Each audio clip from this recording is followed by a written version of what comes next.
nossa adoração, para oferecer ao Senhor o nosso louvor, para oferecer a Ti as nossas vidas.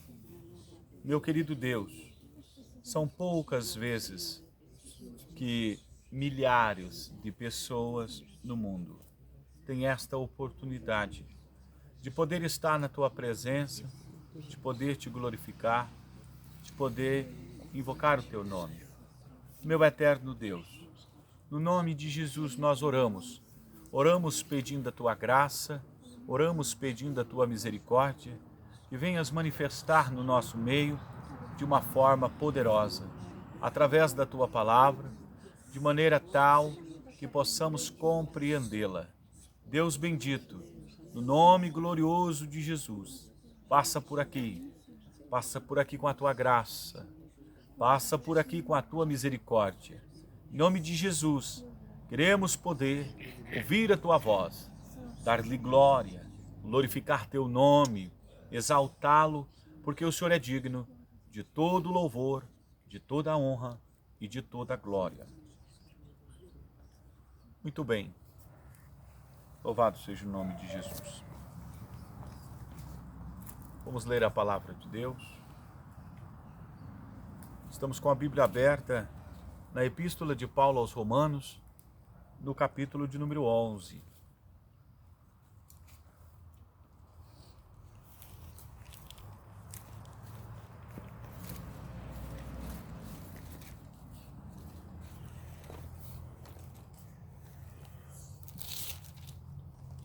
A partir do versículo 18. Romanos capítulo 11, a partir do versículo 18. Não te glories contra os ramos, pois se contra eles te gloriares, não és tu que sustenta a raiz, mas a raiz que sustenta a ti. Dirás, pois, os ramos foram quebrados para que tu fosse enxertado. Está bem, pela sua incredulidade foram quebrados, e tu estás em pé pela fé, então não te ensorbebeças, mas teme. Porque se Deus não poupou os ramos naturais, teme que também não poupe a ti também. Considera, pois, a bondade e a severidade de Deus. Para com os que caíram, severidade, mas para contigo, benignidade. Se permaneceres na sua benignidade, de outra maneira, também tu serás cortado.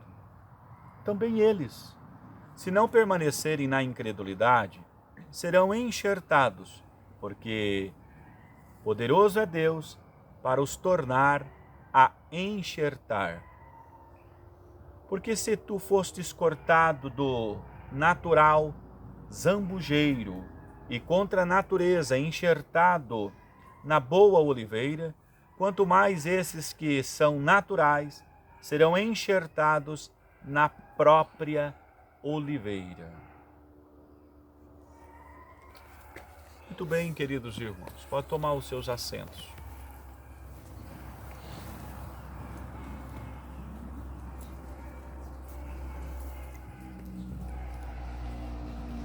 Hoje eu quero falar com vocês a respeito de como que a salvação chegou até a nós. E as Escrituras, de forma tão bela, de forma tão maravilhosa, através da presciência divina. O que é presciência? É algo que faz parte dos atributos divinos, que envolve a onisciência. Conhecer as coisas mesmo antes delas acontecerem. E na presciência divina, Deus já havia previsto a salvação dos gentios. Quem são os gentios?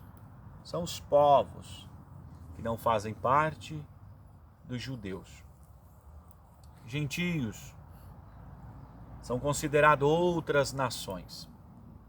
Até então, de acordo com as Escrituras, a impressão que dá é que tudo era primazia para Israel. O Deus de Israel, o Deus de Abraão, o Deus de Isaac, o Deus de Jacó. Só que hoje eu quero, junto com vocês, mostrar que a salvação dos gentios já estava muito antes de Israel se chamar Israel, já estava previsto. Para os estudantes da Bíblia, as Escrituras dizem assim, lá em Deuteronômio capítulo 26, meu pai era arameu. Isto significa o quê? Que a salvação já tinha começado com os gentios, uma vez que Israel veio existir longos anos depois. Abraão não era chamado de judeus porque os judeus são descendentes de Abraão. Então, quando Deus chama Abraão, ele já previa salvação para todas as nações. É verdade que existe um ramo teológico que puxa para o lado de Israel, mas hoje eu quero falar com vocês a respeito de como que a salvação é vista para o mundo todo, para todos os homens, dentro dos planos divinos. Isaías 42 diz assim, ele será chamado luz dos gentios. Já estava dentro da profecia. Uma vez que Abraão é do sul da Mesopotâmia, uma vez que Abraão é chamado para servir ao Senhor, Paulo fala na sua epístola aos Gálatas que Abraão está 430 anos antes da lei. Então, segue-se que as ordenanças, os mandamentos, os ensinamentos nossos não pode ser datado da época da lei. Sabe aqueles ensinamentos que a lei parece ser a coisa mais importante que tem nas Escrituras? Lembre-se que Abraão é chamado não estando na lei, 430 anos antes da lei. Pastor, dá para o senhor explicar um pouco melhor sobre essa questão da lei? Dá sim. A lei, ela vai vir lá com Moisés, que é da tribo de Levi, que é da família de Carmi, lá no Egito. Isto é, depois que Abraão tem Isaac, depois que Isaac tem Jacó, depois que Jacó tem Levi, e depois que Levi tem os seus descendentes até chegar na família de Arão e de Joquebede, que também eram da família de Carmi. Então nós temos aqui 430 anos desde Abraão até Moisés. Visto então que Deus tem uma promessa feita para Abraão, e isso está no capítulo de número 4, capítulo 3, capítulo 4 de Gálatas, onde Paulo justifica seu evangelho aos gentios, visto que Deus havia chamado Abraão, estando incircuncidado, que seria o sinal do judaísmo. Então nós temos aqui algo muito interessante. Então Jesus, especificamente, ele não veio para Israel. Mas pastor, João 1 diz que ele veio para o que era seus. E não é verdade? Ele veio para o que era seus, mas os seus não o receberam. Mas termina o verso, mas todos quanto recebeu, deu-lhes o poder de serem feitos filhos de Deus aos que creram no seu nome. Aleluia. Esta é a verdade. Veio para o que era seu? Sim, porém não é toda a verdade. Toda a verdade é, aos que creram no seu nome, deu-lhes o poder de serem feitos filhos de Deus. Mas deixa eu falar com vocês, escute. É tão interessante que para quem conhece a história das Escrituras Sagradas, relatando os ancestrais de Jesus, Vamos falar pelo menos de 10 deles para que o nosso sermão fique mais fundamentado nas Escrituras. Vamos falar de Ruth. Você lembra de onde que Ruth era? Moabita. Você lembra com quem que ela casou? Com Boaz. Você lembra filho de quem que Boaz era? Boaz era filho de Salmão. Você lembra do nome da mãe de Boaz? Raabe. Raabe com Salmão teve Boaz. Boaz com Ruth teve Obed, que teve Jessé, que teve Davi. Então só aqui nós já abrimos um leque que dá para nós falarmos o resto do dia. Porque nós colocamos 2 gentílicas entrando na genealogia de Jesus. E é tão fiel o texto que se você ler Mateus capítulo 1, o escritor não vai esquecer do nome delas. Mas por quê? Porque o escritor agora, ele tem a mente aberta, que o evangelho não chegou aos judeus porque os ancestrais do Messias eram todos judeus. Muito pelo contrário. Sabe quem que é Ruth? Vamos falar mais um pouquinho da Ruth. Ruth é de uma nação maldita, que são descendentes de Amon e de Moabe. Moabe é filho de Ló, com a filha. Moabe é descendente de um incesto. A nação é maldita. Mas, irmãos, nada como Jesus Cristo chegar no meio de uma nação maldita.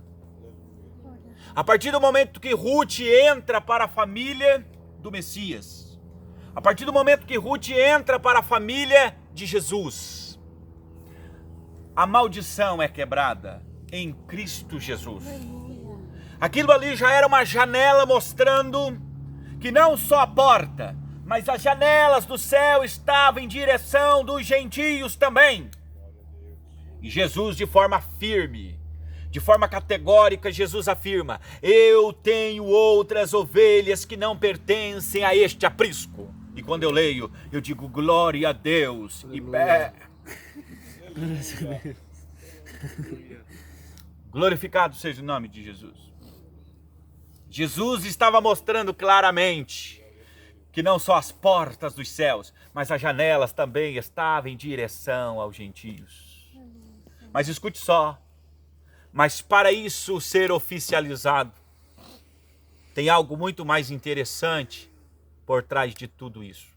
Não só a Ruth, não só a Raabe e outras pessoas que entraram para fazer parte da família de os ancestrais de Jesus, por onde a semente passaria. Mas para quem conhece a história de Judá e Tamar, para quem conhece a história de José, mas pastor, aí o senhor deu um furo. José não faz parte da família, porque o leão não vem da tribo de José, um ramo que se alastra por cima do muro. O leão vem da tribo de Judá. Só que quando José estava lá no Egito, vendido pelos seus irmãos, José olha para Judá e diz assim: para preservação vossa foi que eu vim parar no Egito. Por isso que ele recebeu o nome de Zafenate Paneia. É porque ele se tornou o salvador da tribo de Judá. Isso significava preservação da semente de Jesus Cristo. Louvado seja o nome de Jesus. O tempo todo as Escrituras mostrando a boa cooperação divina, a boa cooperação de Deus para que o plano da salvação fosse concretizado. E Efésios capítulo 1 fala disso de forma maravilhosa, que Deus cumpriu o seu beneplácito segundo a sua vontade que propusera no seu coração. Deus é maravilhoso. Mas, irmãos, uma vez que ele também fala aos Efésios, ele diz assim: de quem são os cultos, as promessas. Ele também fala aos Hebreus, que é deles que vieram o culto, a promessa. Por meio deles, Jesus Cristo tem sangue judeu na sua veia. não por conta do judaísmo, que fique claro, mas porque ele é descendente de Abraão, Isaque, Jacó, Judá. Direto, e também da descendência de Davi, tanto pela linhagem real, que é através de Salomão, Roboão, Abias, Asa, Josafá, Jorão, Acasias, Amazias, Uzias, Jotão, Acas, Ezequias, Manassés, Amon, e até chegar na pessoa de José, como também pela descendência de Natã. Sabe o que é incrível? É você parar para pensar e analisar filho de quem é Salomão e filho de quem é Natã. Das duas descendências, tanto por Salomão, linhagem real, que termina em José, como por Natã, que termina em Maria, Jesus Cristo é descendente direto, tanto por pai como por mãe de Davi. Por isso que Jesus é conhecido como filho de Davi. Jesus tem a autoridade conferida para sentar no trono de Davi. Embora os judeus, é aqui que vem o segredo. Embora os judeus não acreditam em Jesus, eu vi um judeu muito sábio falando. Inclusive ele tomou a minha atenção por alguns minutos. Até ele sair correndo e tropeçar com a perna direita em uma pedra e se arrebentar. E o texto diz: a pedra era Cristo. E eles tropeçaram e caíram. Mas aquela pedra se tornou a pedra de esquina, a pedra que Deus escolheu, a pedra principal para o fundamento da obra da salvação. Sabe aquela pedra toda torta e esquisita que alguém vai construir e diz: isso aqui não serve para nada, ela não tem lado, ela não é quadrangular, ela é esquisita, ela é angular. E Deus diz: essa pedra vai ser a principal pedra da minha obra. Aleluia. Essa pedra é o descendente direto de Davi, é Yeshua Yamashia, Jesus Cristo, o Filho de Deus, em quem nós temos a nossa fé. Quem pode dizer glória a Deus? Glória a Deus. Agora escuta. Uma vez que eu vi esse judeu falar, ele disse assim: Yeshua não pode ser o Messias. E eu vou lhe provar. Eu falei: nossa, essa eu quero ver. Faz tempo que eu ando querendo procurar alguém para provar para mim que Jesus não é o Filho de Deus. Em 26 anos de fé, até agora, não encontrei ninguém. E olha que não foi por falta de andar no meio dos judeus. Já estive algumas vezes, muitas vezes, propriamente sentado com os judeus. Várias vezes. Teve viagens, várias vezes dentro do navio, com judeus. Países que visitei com judeus. Mas, até agora, Jesus Cristo é o Filho de Deus. Aleluia. Ainda não achei outro. Glória a Deus. Mas eles não acreditam que Jesus é o Messias. Que pena. Por quê? Porque Jesus, Yeshua, não sentou no trono de Davi. E os judeus acreditam numa profecia que diz que o Messias assentará no trono de Davi. Pois é. Sabe por que Jesus não sentou no trono de Davi? Porque ele veio estabelecer um reino que não é deste mundo. Ele veio estabelecer um reino morrendo na cruz e ressuscitando. Um reino espiritual que vai dar o seu início físico quando a 7ª trombeta tocar. Então, os judeus, coloquem a barba de molho, porque Jesus assentará no trono de Davi. Então, sim, se cumprirá esta profecia. Quando ele vier para estabilizar aquele reino, que nas Escrituras, em Apocalipse 11, do verso 15 ao 19, diz que os reinos do mundo, ao ressoar da última trombeta, passará a ser de Jesus Cristo e de seu Pai. Não somente esse texto, mas vários outros textos. Isso é muito mais de 1.800 textos. Fala do retorno de Jesus para a inauguração do seu reino. O capítulo 19 de Lucas fala de forma clara. O capítulo 25 de Mateus não fica para trás. O capítulo de número 20 de Apocalipse, do verso 1 ao verso 6, fala da ressurreição dos mortos para reinar com Cristo durante o milênio, onde Jesus governará esta terra com vara de ferro. Não somente esse texto, mas Isaías 11 fala detalhes igual a Miqueias capítulo 4. Esse reino é falado na oração modelo de Jesus, quando diz: Pai nosso que estás no céu, santificado seja teu nome, e venha a nós o teu reino, para que a tua vontade seja feita na terra, assim como ela é feita nos céus. O reino de Jesus virá. No entanto, irmãos, quando Jesus passou por aqui, por assim dizer, houve alguém que não creu. Não creu por quê? Porque Jesus era blasfemo? Não. Nunca saiu uma palavra de blasfêmia da boca do nosso mestre. Por quê? Não creu em Jesus por quê? Porque ele mandava as pessoas carregar a sua esteira no sábado? Uma vez que não podia passar de 888 metros no sábado? Não creram em Jesus por quê? Porque o seu sermão falava a verdade, conforme 5, 6 e 7 de Mateus? Não creu em Jesus por quê? Porque ele era filho de Maria e de José, o carpinteiro, e tinha seus irmãos, Judas, Tiago e Simão e suas irmãs? Não creu em Jesus por quê? Porque ele era de Nazaré? Então, os judeus precisavam estudar mais sobre a profecia, que o texto diz: ele será chamado Nazareno. E quem falou isto foi profetas. Isto está nos profetas. O texto diz que ele nasceria em Belém, mas seria chamado Nazareno.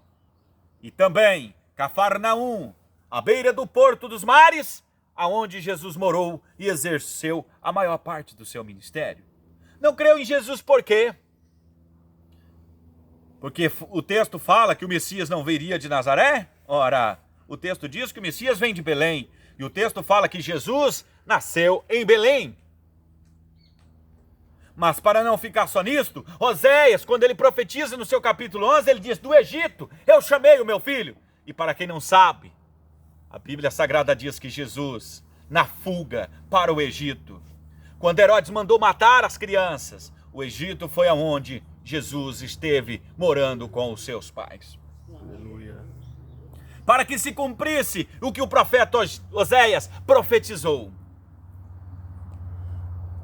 As Escrituras afirmam de forma firme e categórica que Jesus Cristo é o Messias. Já falei com vocês que ele é da descendência de Davi, descendente direto de Abraão. Quer saber se ele é descendente de Adão também? O texto diz que Adão teve Sete, que teve Enos, que teve Cainã, Malalael, Jared, Enoque, Matusalém, Lameque e Noé. Noé teve um filho chamado Sem, que foi pai de Arfaxade, Sala, Eber, Faleque, Ragal, Sarug, Naor, Terá, Abraão. Jesus é descendente direto de Adão. E Deus falou lá no Éden para a mulher: de ti, mulher, vai nascer uma semente. Esta semente pisará na cabeça da serpente. Jesus é a semente que Deus falou no Éden. Aleluia. Aleluia. Aleluia. Louvado seja o nome de Jesus. Para não ficar só nisso, acho que eu vou lembrando e eu vou citando aqui. Moisés disse assim: Deus vos levantará um profeta que será semelhante a mim. Eu, particularmente, eu acho demais essa profecia. Porque ele colocou Jesus na semelhança dele. E quais são uma das características semelhantes? Moisés é mediador da lei. Jesus é mediador da graça. Aleluia. Louvado seja o nome de Jesus. Moisés é mediador da antiga aliança. Jesus é mediador da nova aliança. Bendito seja o nome de Jesus. Engrandecido seja o nome santo do Senhor. Muitos falaram a respeito dele. Sem falar do anjo teofânico, o anjo do Senhor, que atravessa todo o Primeiro Testamento, todo o Antigo Testamento, tanto profetas como os salmos, se manifestando, demonstrando que o Messias já existia. Como assim? Pense bem numa coisa, eu particularmente amo e convido quem lê a Bíblia para amar também. Quando Moisés saiu do Monte Sinai, ele sai e pega em direção a Cades Barneia, muito conhecido para os leitores bíblicos, Península do Sinai, em direção a Cádiz, caminho de terra prometida. O texto diz: foi em Cádiz. Eu poderia dar referência, mas eu prefiro que alguém procure. Foi em Cádiz que Moisés chamou Oséias, filho de Num, de Josué. Você já parou para perguntar por quê que Moisés resolveu trocar o nome? Por que Moisés resolveu trocar o nome de Oséias e colocar como Josué? Uma das transliterações do nome Josué aparece como Jesus.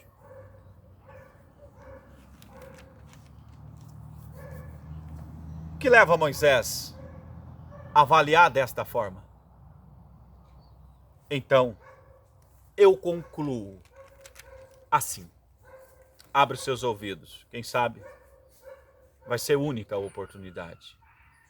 Moisés, quem é que vai te substituir? Moisés diz: Jesus. Quem entendeu, diga glória a Deus. Glória a Deus. Para mim, este fato que ocorreu em Cades Barneia indicava que Jesus estava chegando. Embora 1200 anos se passasse, a profecia não deixou de se cumprir. Cumpriu na sua íntegra, na pessoa bendita e maravilhosa de Jesus Cristo. Glorificado seja Deus. Aleluia. Homem pelo qual Josué não deu descanso à sua espada e nem guardou sábado algum, até que colocasse Judá no lugar aonde a profecia deveria se cumprir. Louvado seja o nome de Jesus. Mas para caminhar para o desfecho da nossa pregação, precisamos citar o capítulo que foi lido. Então, esse Jesus que os judeus não querem encontrar nas Escrituras, mas nós temos subsídio de sobra para provar que Jesus é o Cristo. Pelo fato deles não crer, eles tropeçaram na pedra. E a pedra era Cristo. A pedra é aquela pedra Ebenezer que Samuel, em sua peleja entre Mispa e Sem, ele colocou dizendo: até aqui nos ajudou o Senhor. Aleluia. Essa pedra é a pedra que os seguia no deserto e tinha água no momento da sede. Muitos não perceberam que Cristo já estava lá.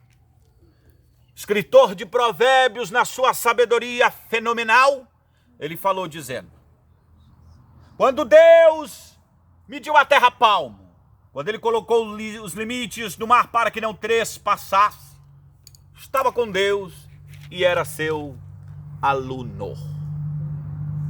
Eu acho isso formidável. Formidável. No Salmo 110, verso 1, Davi diz: eu vi o meu Senhor sentado do lado do meu Senhor, e o meu Senhor disse ao meu Senhor: senta do meu lado direito, até que eu coloque os teus inimigos por escabelo dos seus pés. Sabe o que é impressionante isso? Qual judeu que não conhece o Salmo 110, verso 1?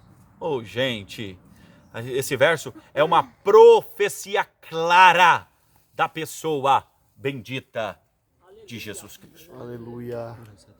Agora escute, uma vez que Israel não creu, uma vez que Israel não acreditou em Jesus, Israel vai perder com algo. Israel vai perder com alguma coisa. O texto diz que Israel quebrou.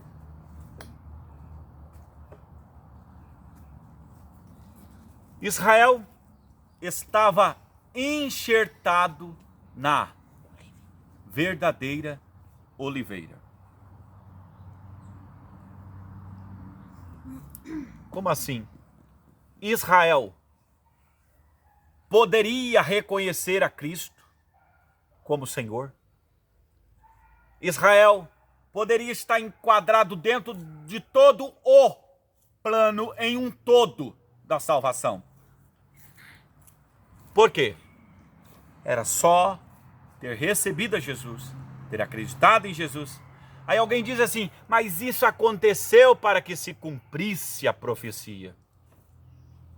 Mas lembre-se que a igreja primitiva era judia. Então nós não podemos descartar que judeus reconheceram a Jesus como Messias. Você conhece a escolha dos apóstolos, os primeiros discípulos? Dá uma analisadinha do lugar que eles eram, o que eles professavam. Então não tem essa condição de dizer Israel não creu, ninguém creu. Não, a primeira igreja é judia. A igreja de Jerusalém era uma igreja judia. Porém, uma vez que eles não creram em Cristo, vamos tentar ilustrar aqui.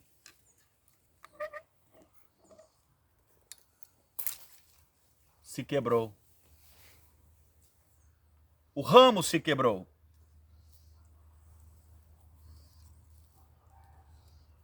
E o zambujeiro foi enxertado. Na boa, olha o que o escritor fala. Na boa oliveira. Aleluia. Sabe o que o texto fala? Se o ramo natural quebrou, tu que não é natural, cuida. Porque se o que é natural foi cortado, teme que tu também será cortado, ou seja cortado. Se não permanecer. Então o grande segredo é permanecer, para não ser cortado. Aleluia. E digo mais, permanecer na boa oliveira. E a boa oliveira é aquela que vem da raiz.